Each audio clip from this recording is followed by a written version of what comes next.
Abelo from IsraelUnwired.com here, and quick update. I don't know if you heard the latest crazy, destructive, disconnected from reality suggestion by Bernie Sanders, Democratic presidential candidate.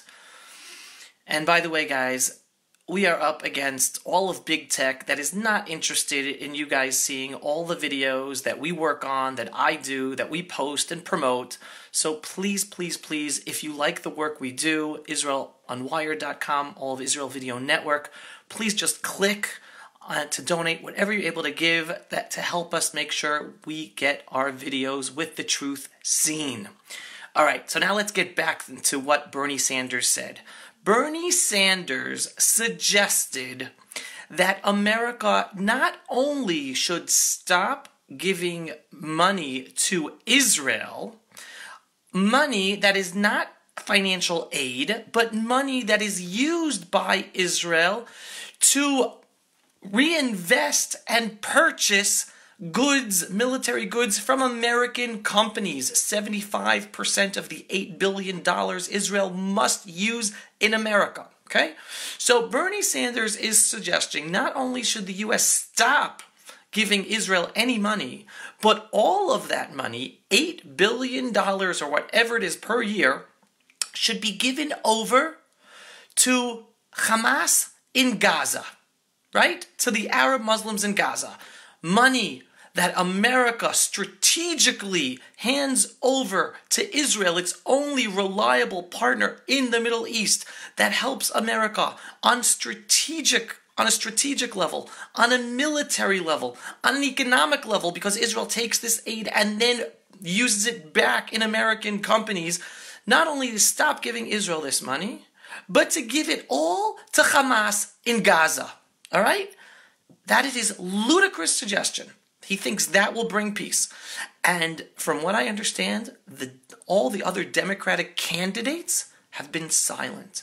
No one is calling out this lunacy, this utter idiotic and destructive idea that will help fund and enable the continue of terrorism and murder and the conflict in our region. Giving $8 billion a year to terrorists? So the best response so far to this crazy idea by Bernie Sanders is by Nikki Haley, former U.S. ambassador to the United Nations. Ready for this? Nikki Haley wrote, "Just when you thought Bernie Sanders couldn't get any more radical and dangerous, he outdid himself. He wants to take money we give to Israel to help defend itself from terrorists and give it instead to Gaza, which is run by terrorists. Unbelievable. Why isn't every other Democratic presidential candidate saying he's wrong?" End of quote from Nikki Haley's Facebook post. Nikki Haley says it's so right. And again, the silence of the whole Democratic camp, the presidential candidates, the whole party leadership, the silence to this horrendous idea that would create havoc in the Middle East, that would enable more terrorism and more murder and more innocent people on all sides being killed. It's just mind-boggling.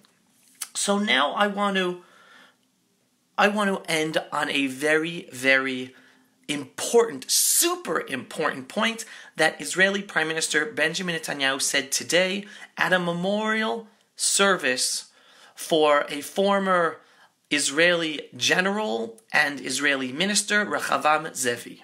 Okay, he was a leader of the right wing here in Israel, very influential, very ideological, very successful leader. He was murdered, assassinated by Arab Muslim terrorists, and today was a memorial ceremony.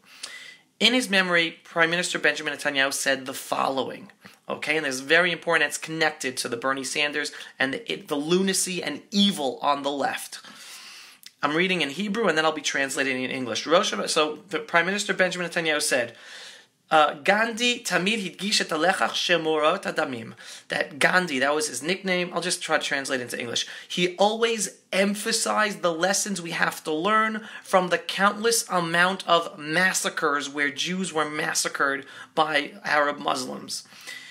we can't, and one of the major lessons, we can't rely on anyone else for our security. Israel can only rely on itself. In any other time period, when Israel relied on others, when we were under the British, we weren't defended. The British allowed plenty of the massacres to happen. They stood by, etc. Israel must rely on itself. And Prime Minister Benjamin Netanyahu continues the lesson learned from Gandhi. Rak koach magen chazak. Only a strong defensive stand, a shield of ours, can secure our existence here in the land of Israel for generations to come. And then he continues. Gandhi understood that the 1929 massacre of Jews in Hebron and other parts of the country, right? It was a massive massacre. Jews were living in Hebron from time immemorial for thousands of years, and then there was this massive massacre and pogroms all across the country by Arab Muslims. And because of the massacre in Hebron, the Jews were then expelled from Hebron by the British, who did not want to defend them, because they didn't defend them during the massacre. Gandhi understood, again, this is Prime Minister Benjamin Netanyahu saying, Gandhi understood that that massacre of 1929 was not an isolated incident. It was an incident that happens every once in a while. Total opposite. That horrible massacre teaches us the essence of the conflict we have here with our Muslims neighbors. Those who refuse for 100 years to understand the Jewish connection to our national and ancestral homeland of the Jewish people are part of the problem. They are refusing to understand the essence of this conflict. And Prime Minister Benjamin Netanyahu continues, specifically now, when all these the changes are happening in the world, in the Middle East, and with our neighbors, and with Israel's relationship with some of our Sunni neighbors, we must be consistent and persistent, and show them that this is our national homeland, and that their continual refusal to accept the Jewish connection to our homeland is wrong and the core problem of the conflict. They continue to disregard and ignore and refute our connection to this land, but it's not because of them that we are living here today. Again, this is Prime Minister Benjamin Netanyahu speaking today at this memorial service for Gandhi, and he continues, our existence here is dependent upon our understanding. We are standing up for ourselves and fighting for our right to self-determination in our ancestral national homeland. And it is with that sense of justice, that is our ammunition, that justice, the justice of our ways, the justice of our path, and our persistence to stand up for who we are as a people, and our just placement as our people in our homelands, in building up our homeland, that we will continue to thrive as a people in our homeland, and be a light to the nations for the rest of the world. That is Prime Minister Benjamin Netanyahu's message today, and it is connected to Bernie Sanders, because Bernie Sanders is basically saying that not only is there nothing wrong with these terrorists, that they are freedom fighters, let's give them more money. And Prime Minister Benjamin Netanyahu was saying, we learned from Gandhi, from Rechavam Zevi, who understood that the 1929 massacre, that Muslim massacre of Jews in Hebron in 1929, and the massacre that took place across the country, and that's in 1929. There was no state of Israel, there was no settlements, there were no Jews living in Judea and Samaria. They were murdering us in 1929 and before then for one reason only, because we are Jews and they don't want us in this land.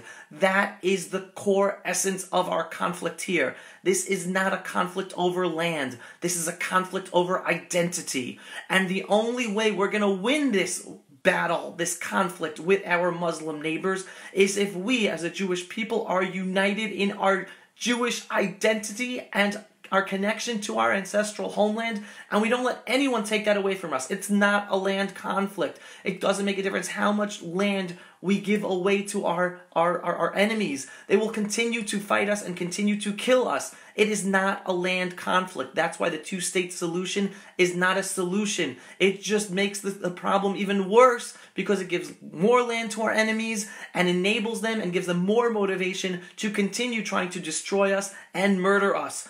No, the solution to our conflict is for the Jewish people to be a strong, united people in our homeland, including Judea and Samaria, including Gaza, understanding that those Arab Muslims who decide to live peacefully with us will be blessed to enjoy the fruits of living in a Jewish state of Israel as the Arab Muslims who are Israeli citizens currently, which means that the only way forward is that all those who support terrorism, who are involved in terrorism, who incite to terrorism, who believe that it is their right to murder Jews and destroy the state of Israel, all of those Arab Muslims who think like that and act like that in Judea, Samaria, and Gaza must be either jailed, killed, or given the chance to move in other places around the world, but not here. They cannot be allowed to live here because they are the problem. They are the ones stopping us from being able to live peacefully in this land, and they are the ones stopping those Arab Muslims who do want to live peacefully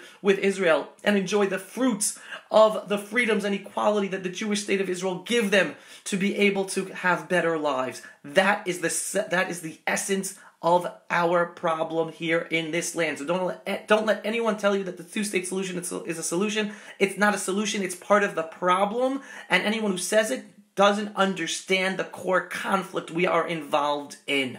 So thank you, Prime Minister Benjamin Netanyahu. Thank you, Rechavam Zevi, for standing up strongly when you were alive. We are still keeping your memory and legacy alive. And please give a shout out to Nikki Haley for her strong stand against the lunacy and evil of Bernie Sanders and all the other Democratic presidential candidates who are silent in response to his horrific suggestion about taking all U.S. money given to Israel and not only taking it away from Israel, but giving it to Gaza, where it would just enable and motivate more terrorism and more evil against us and all over the world, because Hamas is part of the Muslim Brotherhood, and the Muslim Brotherhood is out to overtake the whole Western democratic world. They don't want America.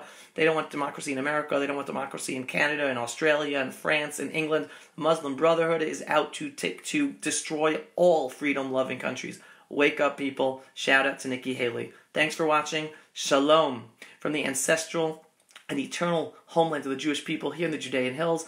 And yes, I will put up the link. Anyone who could support us, even though all of big tech doesn't want our videos to get seen, you can help support us. All the money given helps us market and get our videos seen. The link will be down below. Shalom, everyone. Thanks for watching. Avi Yabolo from IsraelUnwired.com.